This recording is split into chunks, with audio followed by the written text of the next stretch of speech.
Bonjour. Bonjour. Comment allez-vous? Très bien, et toi? How are you, man? That's all. Nice to see you. All good? Yeah, really good, thank you. What a pleasure. Oh, pleasure is for me. Yeah. Well, you're retired now. Yeah, this is why I do. You know, I'm getting old. Yeah, a genuine weight off the shoulders, right? Yeah, definitely. Are you a whiskey drinker? Not much, but I heard this one's great, so You don't have to. I need to learn. Yeah. Apparently you are a whiskey drinker. Well, yeah, look, there's not much left, is there? Cheers, my brother. Cheers, man. Hey, nice to see you. Nice to see you too. Naughty. Well, apparently I'm a whiskey drinker. When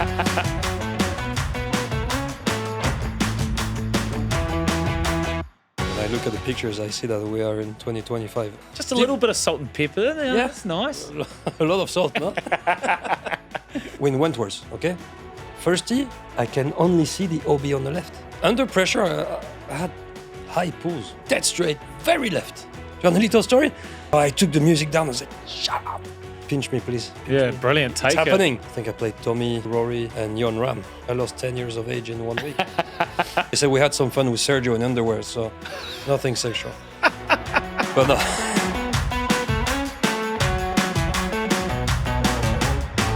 Mike, Lorenzo-Vera, what a pleasure it is to have you in the hot seat, Life on Tour podcast. We've had a few great interviews this year, but I've really been looking forward to this one because it's not often we get to chat to someone who's recently called time on their career. It's such a, I guess, challenging time and an interesting time, an exciting time.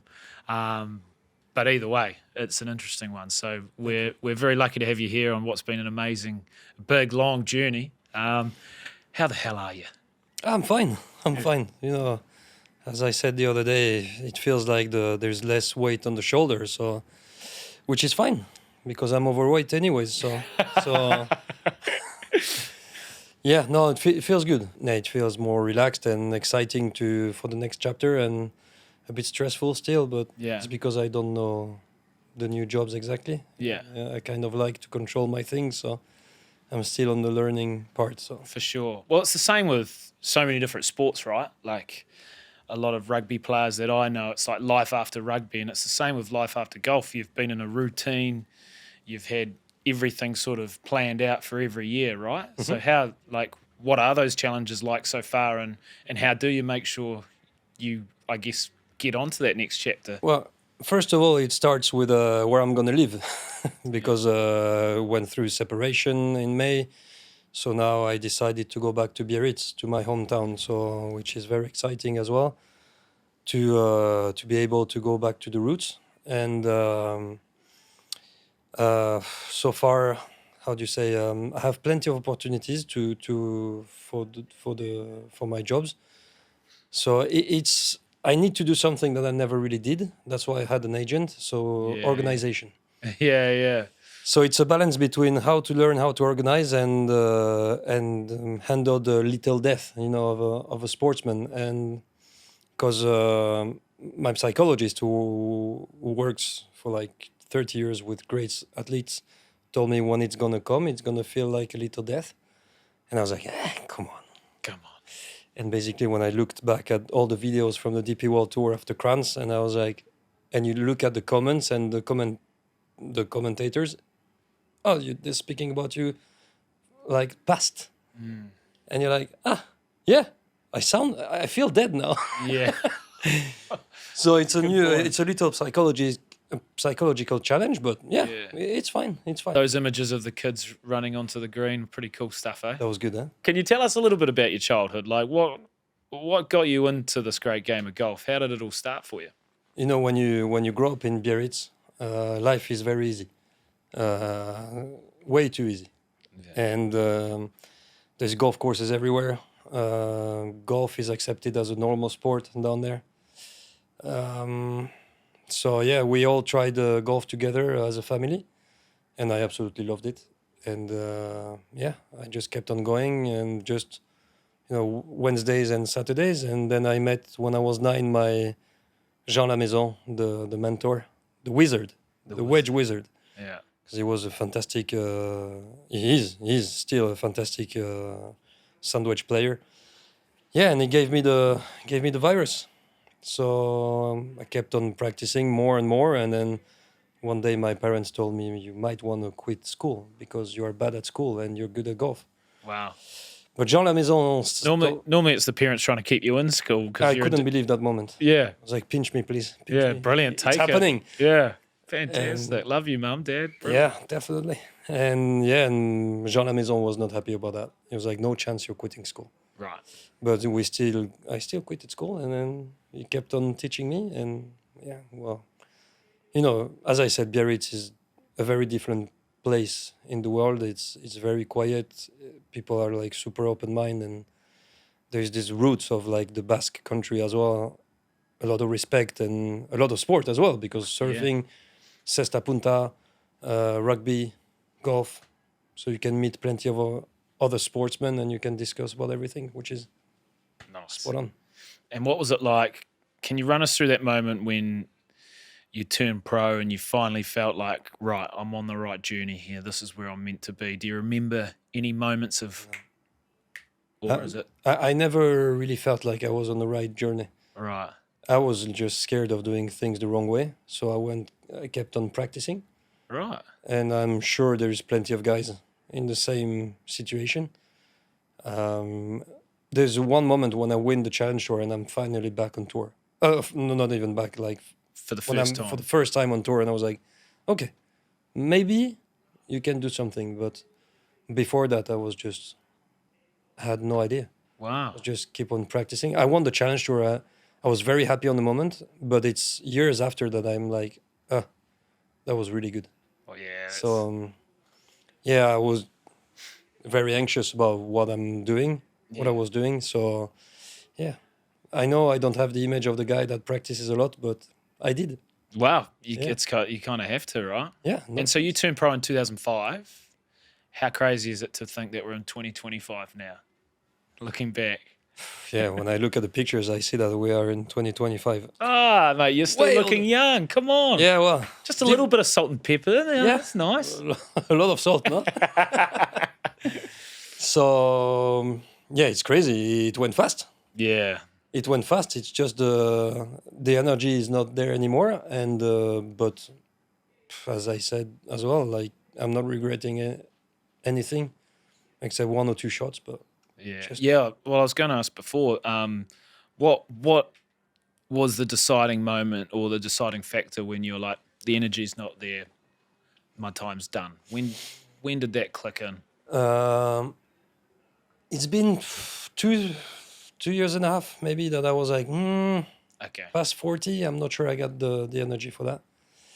And it looks like I turned 40 in January, and in April I said bye-bye. So When we look back on those 20 years as a pro, what first comes to mind as your biggest highlight?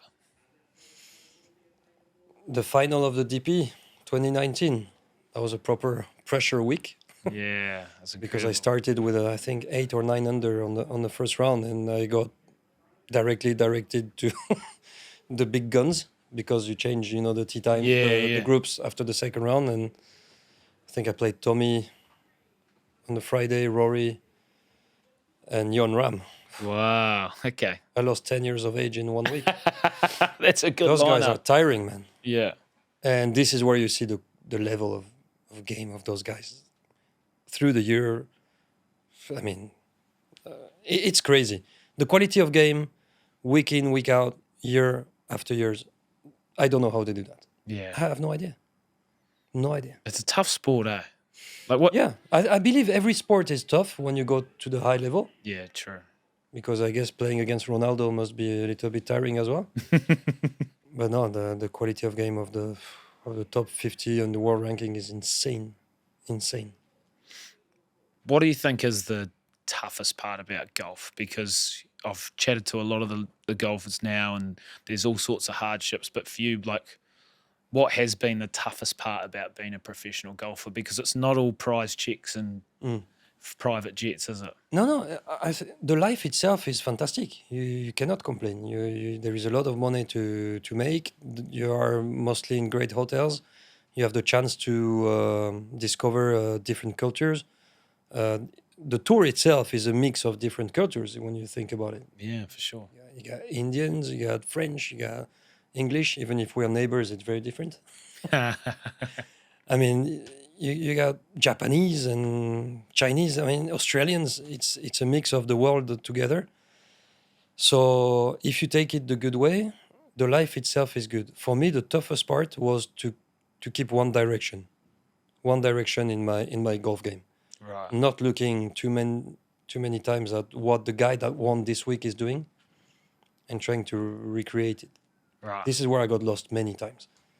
Many times. You got distracted by other golfers or By other golfers, because let's say I finished 23rd and I was expecting better, then I'm going to look at what the guy is doing that won, and maybe it's a little tweak in the swing and stuff, and then bye for 6 weeks. And then 6 weeks out, and then you want to, instead of playing for top 50 of the race, but now you are fighting for the card. Yeah. So yeah, I haven't been good enough on that. I've been looking too much, maybe because I'm way too passionate about this game, and I want to learn from everybody and just learn about the game and not the technique. Right. This is where I got lost.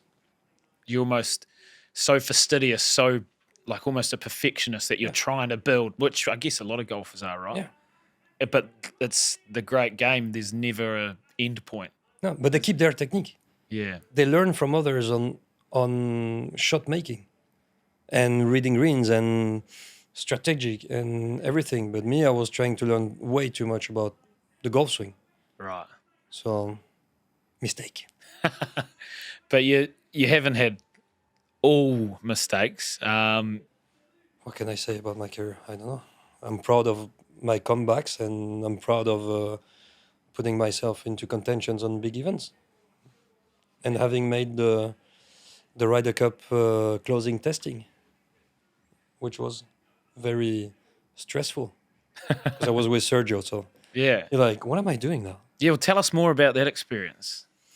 Am I wrong? That was for 2020 Ryder Cup, so that was 2019 actually. And I think Thomas Bjorn was vice captain. Was he vice captain? Because he was captain. He was captain in 29. France. Yeah, So and he was in the team of Padraig. Yeah, so he must have been. What was before, I can't what remember was if it before was France? Padraig or Padraig was after Thomas. Yeah, but it was not.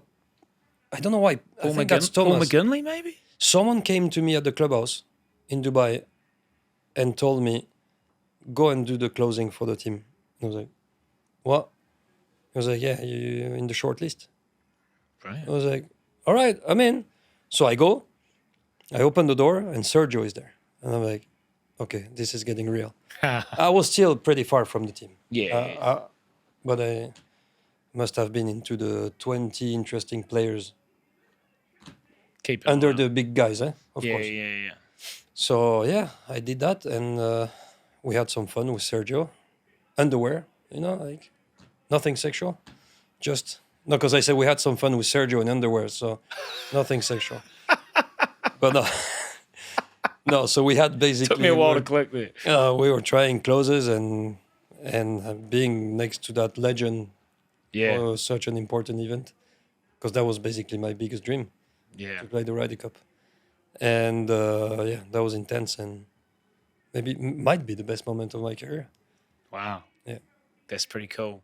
What was sort of some of those behind scenes moments with those sorts of players that you can fondly remember? I'm sure there's some funny moments, some starstruck moments, anything that comes to mind with that sort of caliber of crowd?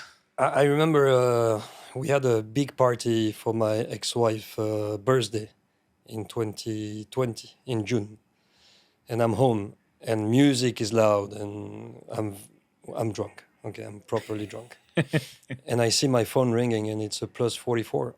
Okay. And I'm like, who's calling? So I'm like, hello, and Mike. I'm like, yeah, this is Padraig Harrington. And so I took the music down and said, shut up. Yeah, just to let you know that the Ryder Cup is going to be postponed. I was like, Oh, that's right. okay, thank you. Thanks, Padraig. Thanks for the call. Okay, take care. Are you okay? I was like, yeah, I'm okay. Thank you. Boom. It's the first time that the alcohol level went down like that. Just sobered you up. Just so straight much away. pressure when Patrick called me. So that was just a little funny story with the big guy. Yeah. But we had a few parties with Darren Clark and Lee Westwood, and he doesn't mind a Guinness. yeah, actually, Chubby Chandler told me to stop trying to beat him on drinking it straight for the ISM Christmas party in Manchester. Oh wow. Yeah. Yeah. Darren must have been angry that day, and he looked at me like, taking one down. I was like, okay, one down, two down, three down, and third one was really struggling. And Chubby told me like, Mike, stop that now. You got no chance. I was like, you're my manager. I'm gonna listen to you.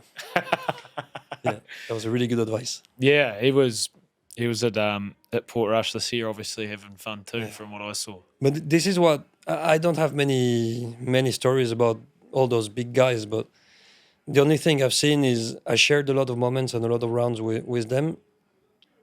And what you can see on TV or interviews can be very different as a reality, Yeah. because those guys are generous. Yeah.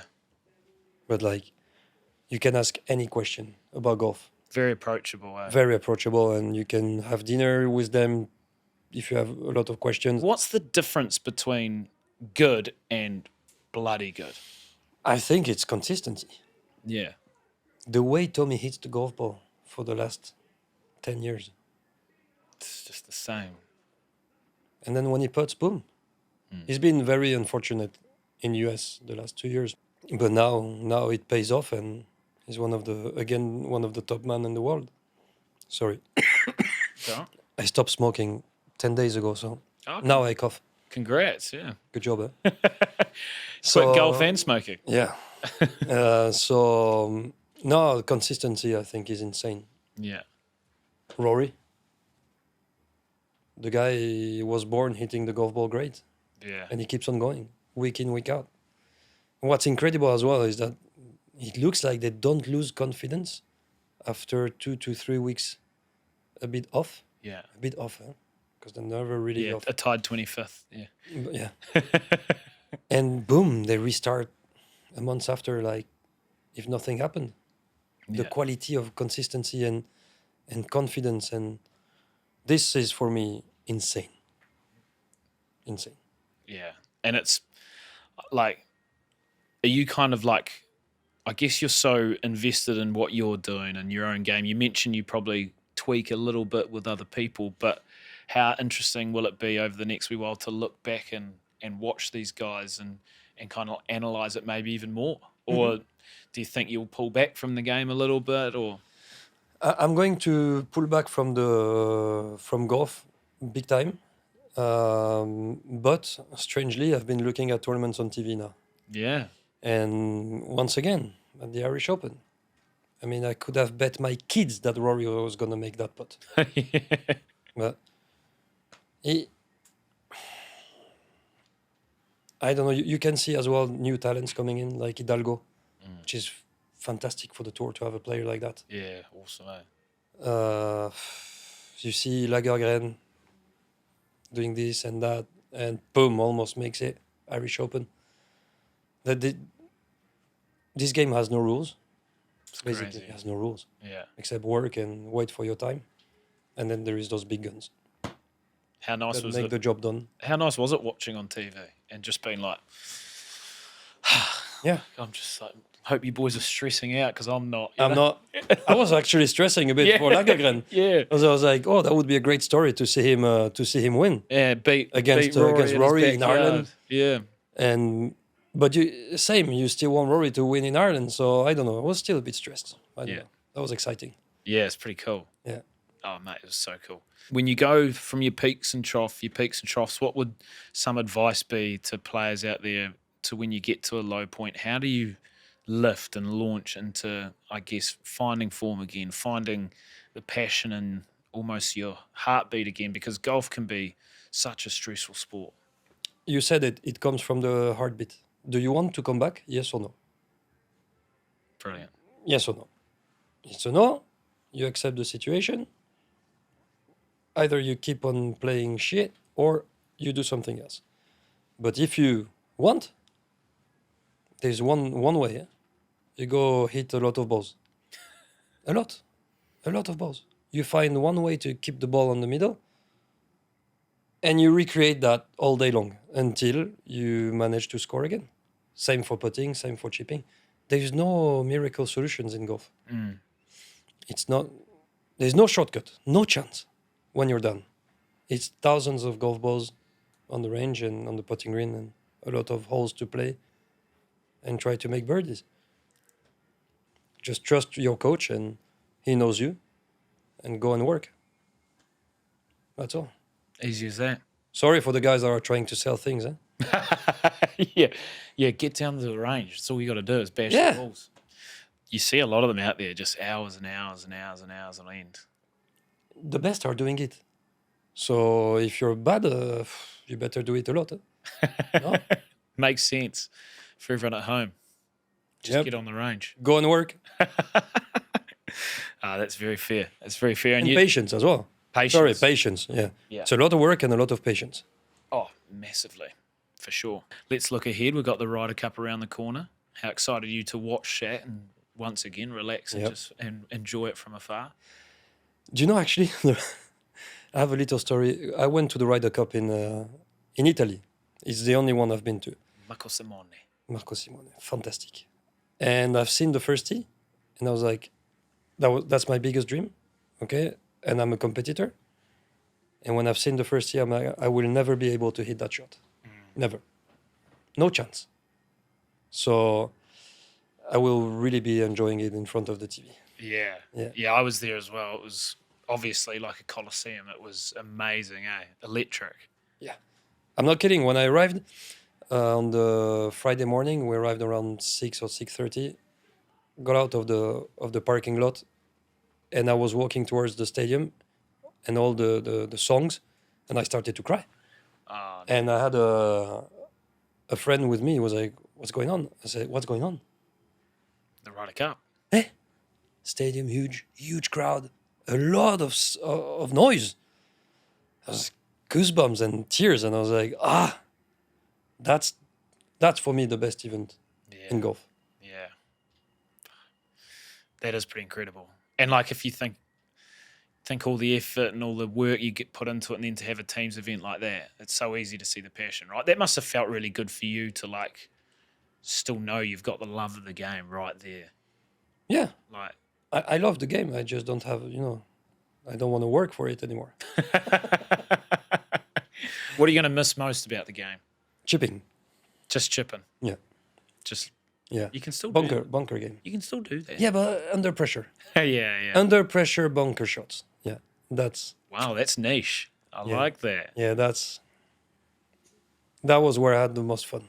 Bunkers for you guys are easy, aren't they, nowadays? You're just like, Yeah. might as well, if I'm going to miss, I'll miss to that bunker. Yeah, As long as I'm not short-sighting myself, job's a good one. Yeah. The coaches have made finally the technique of bunker true. Yeah. Ballesteros was talking about it, then Olasabal, but when it's players, you can only think it's feel. But then people like Pete Cowan basically has put the real technique of bunker into the hands of everybody. Right. This is why I think the level of chipping and bunker game raised so much the last 5 to 6 years for the full field. Of course, the big guys have great short game. Yeah. But I've seen the quality the last 3-4 years of chipping of everybody. I mean, Wow. no more cutting, no more weight too much on the left, or not much ball too much to the right. Everything is much more clear, and maybe TrackMan as well Yeah. helped a lot numbers. into club direction, angle of attack. So everybody, this is why as well the general level is so high, because everybody knows what to do now, not only feel. So, And it's hard to keep up with, isn't it? If your game's not quite there, it's near impossible. You got 18 years old guy coming, they're like 192, skinny like this, and electric. They send the golf ball miles. They know how to chip. They're gonna make some putts. You're gonna make the odd putt. Yeah. Can't compete anymore, because I'm not short, No. but they're very long. Yeah. Yeah. So they're basically hammering the golf courses now.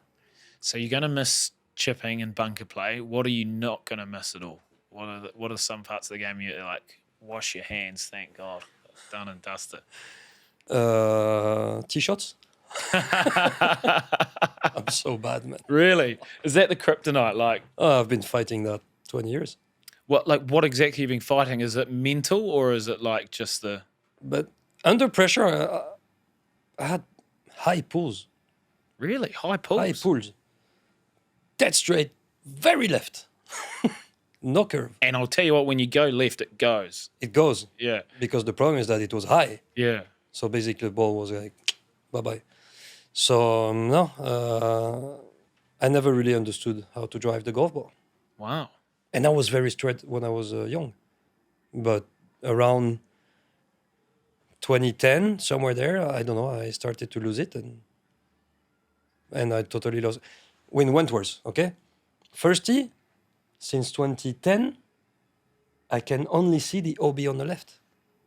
Wow. And I'm a fader, which is fine normally, you know. Just punch it down the left Yeah, edge and low dribble it peg and back stuff. But no, I'm going to manage to toe it high and put it in the house left. I can only see that. in. Wow. I don't know why. It's just, well, I built something in my mind for sure, Wow. which is wrong, fake visualization. So I'm over the golf ball and I see the ball going left. Well, I don't think you're the only one, but that's like how do you defeat that? Did you do mental skills training? Did you do anything some like balls. that, or just hit balls? And try to trust yourself. Do you want a little story? Since 2008 to my last tournament, 15 in Crans, okay, par 5 up the hill, Yeah. you got those trees left, okay? Okay? God, this is scaring me. Yeah. Since the first year, I'm like, those trees, huh? Those Chop trees. those. Sometimes I even hit 2 iron off the tee, like a stinger draw to avoid those trees. But they're not really in play. I don't know, I've put myself into it. My last round, this year, I hit it middle of the trees, 50 yards from the tee. That's Ridiculous. 25 handicapper. That's. I was like, okay, finally I did it. I was right. Those trees are in play. Those trees are finally in play. Finally in So play. you see what you put in your mind, you know, like, and you can destroy yourself. Yeah. And yeah, definitely mentally, I'm not good enough. Terrible. Terrible, but strong enough to talk about it though. That, like, you know, a lot of people hold that stuff in, right? Like, it's scary. Like, I've hit one of my best shots of my life on 18 with Jon Rahm at the final on the Sunday. I hit that. I was between 2 iron, but pin was short left, and there's water on the left. And my 2 iron, I could have the tendency to overdraw it. And I was like, okay, you know what? I'm going to hit that baby 3 wood, you know, fade over the water. floated in there. And I'm over the ball, and you see there's a creek on the middle of the hole. So I got the creek maybe, I don't know, 30 yards from me. And I'm over the ball. Sunday of the final, I'm playing fantastic. And I'm over the ball. I look at the shot. And I look at the creek. I'm like, okay, don't top it in. And I hit that perfect Stenson's shot. Oh, right. Same shot. Just he didn't take the break and released just behind the break. Like that at the pin. And my last thought was, don't top it in the water. That's not a great last thought. It's not, but it worked. So yeah, people need to understand that we are not perfect mentally for hitting golf shots. And I'm sure I would love to know some players what they think before hitting a golf shot. Because I cannot be the only one to think such bad things. No, surely not. Or I would have done really well then. What's it like off the course? How much fun do they have now versus what they You're may have asking the had? question, Yeah. and your smile is coming because you know my answer. I You know my answer, of course. just have a gut feeling. It became very different than when I arrived. When I arrived, I remember with Greg Havre, Rav Jacquelin, Jeff Luquin, JB Gonnet. Sorry if I'm forgetting others. I remember the first 2 years, almost every night we had to meet each other at 6 for a beer, Brilliant. and then find a good restaurant Yeah. no chicken and rice and vegetables with no sauce. No, that was let's find the best restaurant around and enjoy. No. And but the general level let you do that. Yeah. Now, very different. You can still have a few beers, but after the tournament, which is fine. It at 6, everybody's at the gym almost, Yeah, true. which I managed to do for a while. But it's different. Time changes, like, and I preferred before. What are some of your great memories from before? Any missed tea times? Any close No, I calls? didn't miss tea times, but yeah, I remember. Yeah, okay, Kuala Lumpur. Kuala Lumpur. It's Wednesday night, and we go have a good restaurant with some French players, and like, okay, let's just go have a drink. We're playing afternoon. Yeah. No problem. It became out of control. 2008, I remember. And I remember drinking vodka and Red Bull in Kuala Lumpur Oh, wow. on the hot season. That's a punchy drink choice before a round of golf. That is very stupid when it's 40 degrees outside and 190% humidity. Yeah, true. And I remember on 14 saying to my caddy, Richard Logues, walk, I'm dying. I might stay on the tee forever. So I've put, there was bottled water into ice, and I've put directly my head in it, into the ice. I was like, okay, I'm not going to be able to play the rest of the round. But I did. And so we went out again. Because I finished the round. I was happy. Celebrate. And of course, I didn't play 4 rounds that week. But yeah, there is, it happened many times. When you arrive, you're excited, and the level of general golf lets you do that. So, and I'm a big customer for enjoying my moments. So, yeah, That's what it's all I had about. good teachers as well. Like Rav Jacquelin and Greg Avery, or like dads. Like, welcome on tour. We're gonna work. We're gonna work a lot, but you're not gonna do only golf course, hotel, airport. Yeah. We're gonna enjoy as well. Yeah, because it's a big chunk of life, the grind of golf. All of a sudden, you'll turn around and 3 years have gone and you haven't enjoyed it, right? I was the kind of stupid person that goes to Egypt and haven't seen the pyramids, goes to Beijing and haven't seen the Great Wall of China. Like, when I speak to people, I don't know, I must have done 50 countries, and they're like, you must have seen so many things. So yeah, hole number 4 in Valderrama is great. The lounge in Shanghai. Yeah, the airport is buffet. fantastic, man. The buffet is at the fantastic. hotel was great. So no, yeah. I've traveled a lot, but I need to see a lot of things as well. Yeah. I haven't seen enough things. Yeah. But I can tell you what's the best restaurant of the city. Yes. Well, Or the best bars. I would trust you with that. I would trust you with Yes, I restaurants. I need to probably hit you up about that now that I'm going to Paris next Oh week. yeah. Yeah. You'd be the man of the moment. Yep. Right. Now, how many major championships have I got you down for? 6. 6. 6 major championships. How fun was major championship golf? How awesome was it compared to tour golf? What are some of your best memories from playing majors?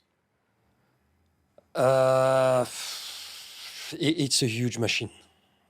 We're here in Wentworth, which is normally after Crans Montana my favorite event, because it's a classy golf course, a classy organization, and it's big. Crowd is big and fun. And then I went to my first major in Birkdale for the Open. Oh, cool. And I was like, wow, what? Where am I? Yeah, crazy. Where am I? And this is where you see the quality of mental skills of the big guys. Yeah. I don't know if they care or not.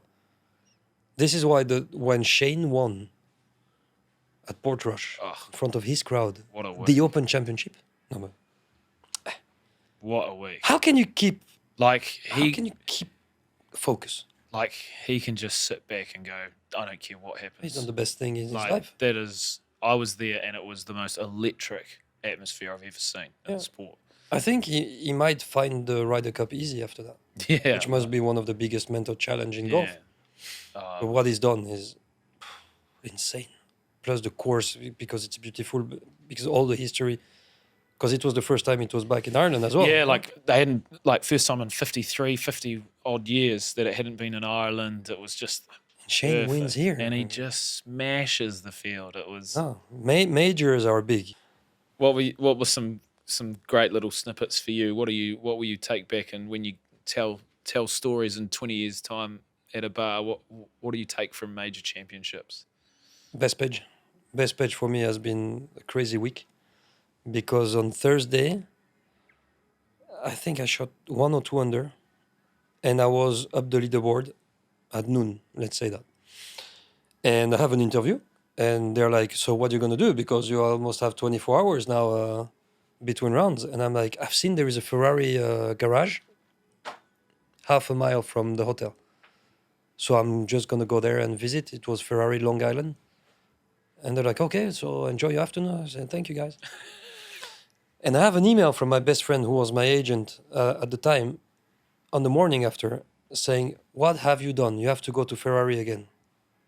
I was like, well, what did I do? They're giving you a car for the week. What? I'm like, Ah. So I go. I'm like, sorry. So with some tickets, free tickets to thank them. And they're like, man, you have no idea the advert that you've done for us. Oh, because you said it on the interview. Because they said this is pretty expensive normally on US TV. Brilliant. So pick a car. So I do. No. So I took a Lusso because I had an FF home and I wanted to see the next generation. So they gave me that for the week. And they said, anytime you come to New York, you come and take a car. So a few years later... You just keep going back to New York. I live here now. Hello. No, so I went only once for the US Open that Bryson won at Wingfoot. Yeah. So I sent a text. I was like, sorry, but you said that. Yeah, come to the... So I went to pick up a car. Wait. I put it on Instagram. So when I come back to my lockers, they changed my plate. Instead of putting Mike Lorenzo-Vera US Open, they only put a Ferrari. They changed the plate on the locker room. They've put a Ferrari on it. I was like... No, but details, details. So cool. Details in majors. So good. Yeah. So good. So fun. So I'm not even talking about golf. That's scary. Ah, well, that's brilliant. And I finished 16 in best page. And I was actually 54th on the Sunday morning. Wow. And the wind was here. Brilliant. And I played with Brand Snedeker, and we shot 1 under each other. So I don't know, just the time that you sign the card, you're like 48. So I go have some food, and Billy Foster comes to me and say, well, you might want to stay for the playoff. And I was like, yeah. It was I'm kidding, but look at the leaderboard. Yeah. And I finished 16th. Wow, that's awesome. Yeah. I remember that happened actually at Port Rush when Shane won. I was with like Ryan Fox and then Bob McIntyre as well. Like Foxy finished, I don't know, way down, like maybe 30th or something.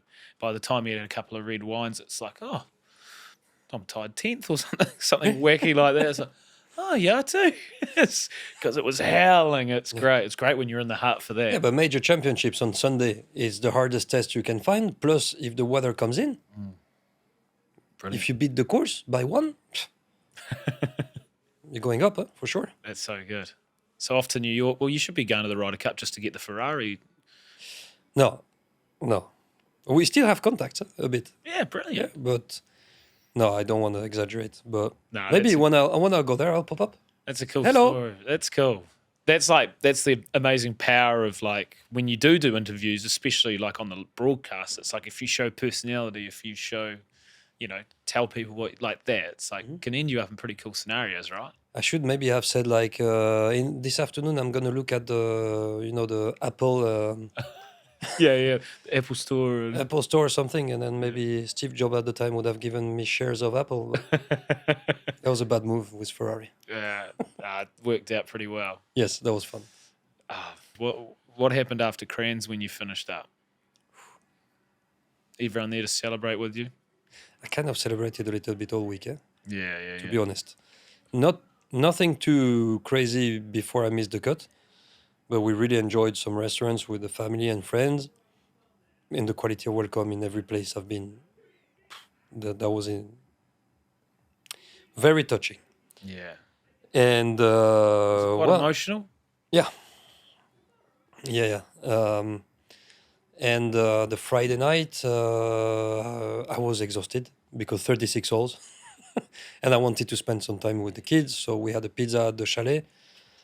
So I put the kids to bed, and I was very tired, and I just had a shower, and it felt like the energy came back. So okay, I'm out. So yeah, my mother kept the kids in the chalet. So we had a nice party with some friends. Alex Levy was here, of course. Cool. Unluckily, Marcel was with his family in another spot, so we didn't see each other. And then I was like, "Am I going home?" And I was like, "No, I'm gonna spend the weekend there." And the quality of people into the shops, of the city, like I was walking in front of toys stores, people coming out like, "Okay, take some toys for the kids. That's a present." Oh, And sometimes I have been into restaurants that they just people stood up and clapped. I was like, nice. my kids were like, "But who are you?" I was like, "I know. I think I picked up the good place. That's all. Yeah, yeah. Don't worry, kids. It's not gonna be." And they wouldn't realize the magnitude, or are they? How old are the kids now? They're 9 and 6. So yeah, So basically, they grew up when I was playing well. They were still babies, yeah. and how can I say that? Golf has been so present in our family that when I was coming home, I was trying, to keep them a little bit away, Yeah. and they never really. I think my daughter came 5 or 6 times into tournaments, and my son once. So that was his second time. So they knew I was a good golfer, Yeah. but they never really understood. Well, I'm not a champion, but they never really understood that I was a good golfer until we walked the last hole, Wow. because there was cameras and stuff. And my son was like, "Why is there cameras walking in front of you?" And I was like, "Okay, Were they walking that whole? the last hole, yeah, Oh, the last cool. hole." And I told them, like, people that are looking at the tournament right now in the world are looking at you now. And they're like, "What?" I said, "Yeah, you're on TV, guys. So no picking the nose now. Okay, you wait 15 minutes, please." And no, they absolutely loved it.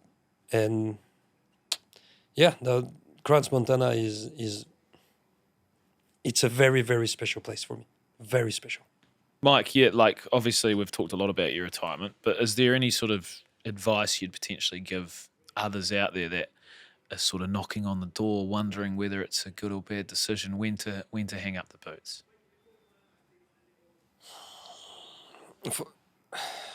I do everything with my feelings. So I felt it's been a few years that I feel like I'm going to the end of the road. You can still keep on pushing as long as it's not stupid. Sometimes you have to look at yourself in the mirror and say, "Is it Yeah. worth it? Where am I mentally? Because this game is exhausting. And if I keep on pushing, am I going to put myself in danger mentally? Because this is what I've done last year." Yeah. It's only my experience, okay? So it's advice based on my experience. Make sure you have opportunities to keep your brain busy, For sure. because I think that I wasn't expecting the impact of that little death that my Yeah. psychologist told me. And it exists. And if you decide, make sure to not stop when you lose your card. Because honestly, the way that the DP World Tour treats you as a player, and the way they've been treating me during Crans, it's an opportunity to have a special week that you will remember until your deathbed. Nice. So if you think about it and you plan to stop, it doesn't matter. I mean, 4 or 5 events more in your life are not going to change your life. Right. If they change your life, it means you still have energy. Eh? Yeah, it means That was a bad decision. Means you've done something good, and you're probably not going to retire. Yeah. So if you feel that you're at the end of the road, Pick a tournament that you really enjoy, and trust me, the organization will take care of it, and you're gonna spend one of the best moments of your life. I'm happy to hear that.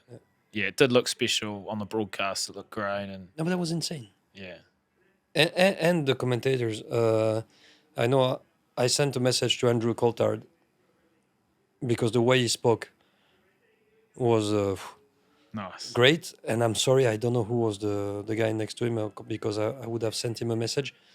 But it's moments like you give everything for a certain amount of time, and when you choose, the guys on TV, the guys on tour knows whatever the career you had, everybody respects the results because they know that you gave everything. So you're gonna have a perfect au revoir. Au revoir. Yeah, that's great. You mentioned last year you said something about your mental challenges. What can you dive into that a little bit more? What happened there last year that was triggering? I tried to do different things than golf at the same time. So I made academies. My daughter last January was not January 2025, 2024 was not in the best shape. It's been, things adding layers, Yeah. stressing layers that went into my mind, and I started to develop anxiety, but proper ones. So, and it started very little, like, I was going to sleep, and then I had this feeling of like when I was falling asleep, like a bit of electricity shot in the brain, but very tiny, like, whoa. Yeah. Yeah. And then it became to a boom and bigger and bigger and bigger until I started to scream. My ex-wife was like, poor thing. Right. She was like, "What's going on?" Because I was screaming and in the bed, and I was like, "Okay, there is something wrong there." And so I was getting scared to go to sleep because I thought I was dying when I was falling asleep. Like, Wow. and it's just your brain tricking you. There's nothing wrong. Huh? Blood test perfect, heart rate perfect. Yeah. Like, okay, you might want to dig into the brain now. So yeah, it was just strange moments that you feel like you're losing everything. Yeah, Like, that's scary, man. scary, but nothing dangerous. And the thing is that when it starts to happen and you feel like you're losing every pieces of your life, personally, professionally, friendship, sleep, scared of dying every night, Yeah. not easy.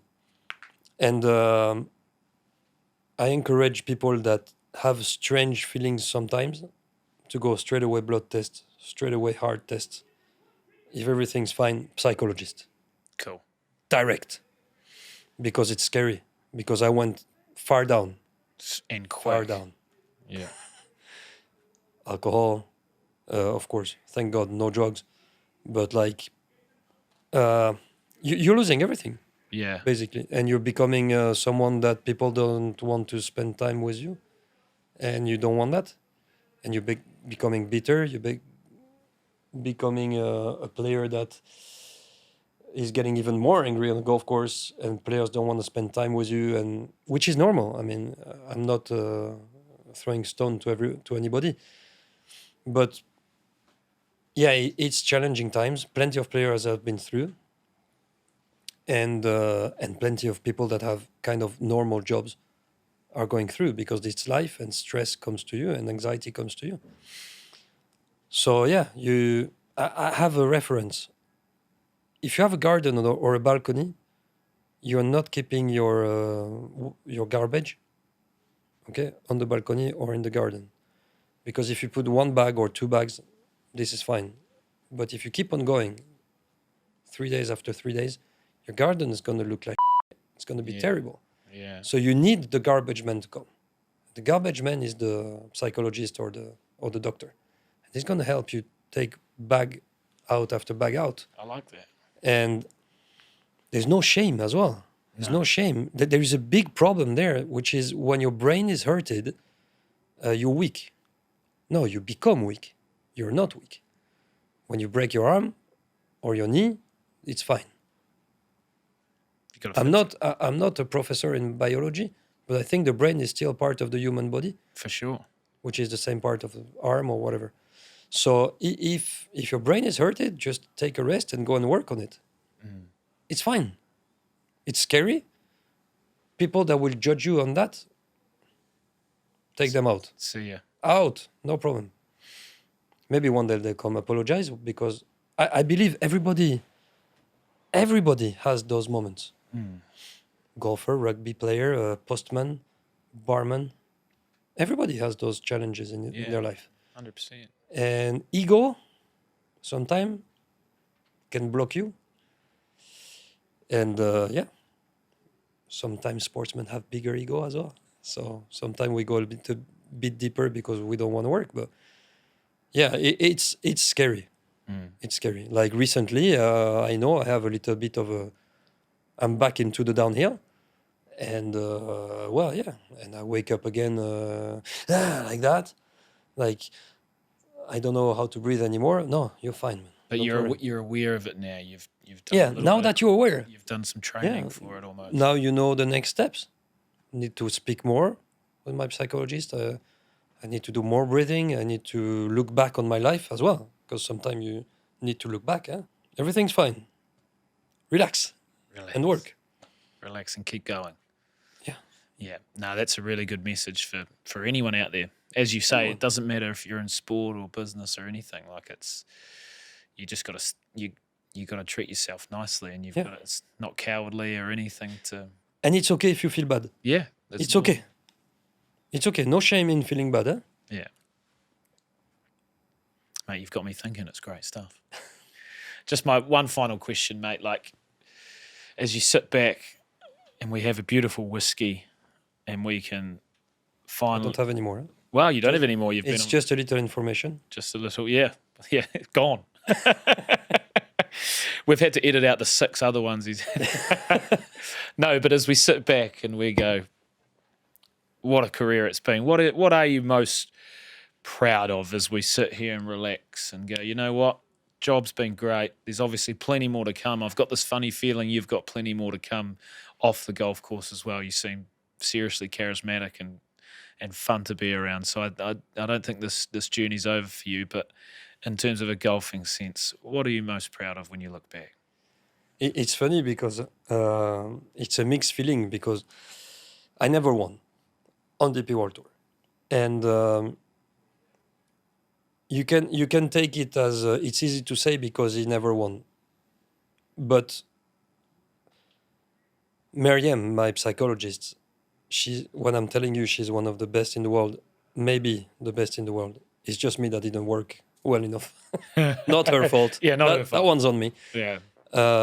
She always told me, it's been 10 years now that we work together, she always told me a sportsman is still a human.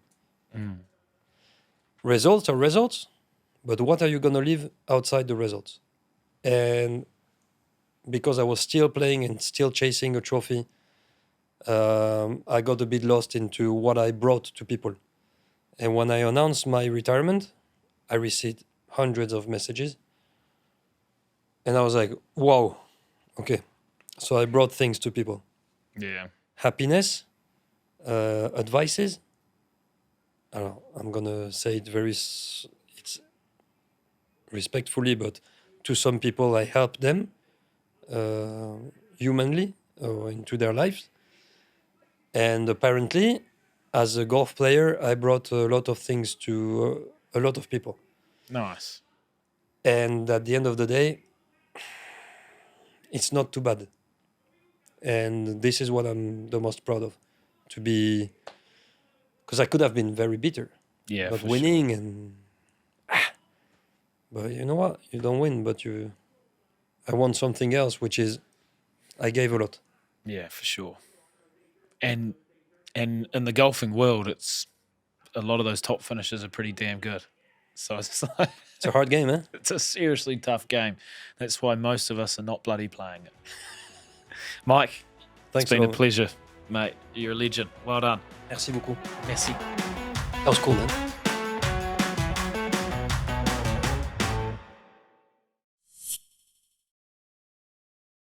To watch another DP World Tour video, click here, and to subscribe, click here.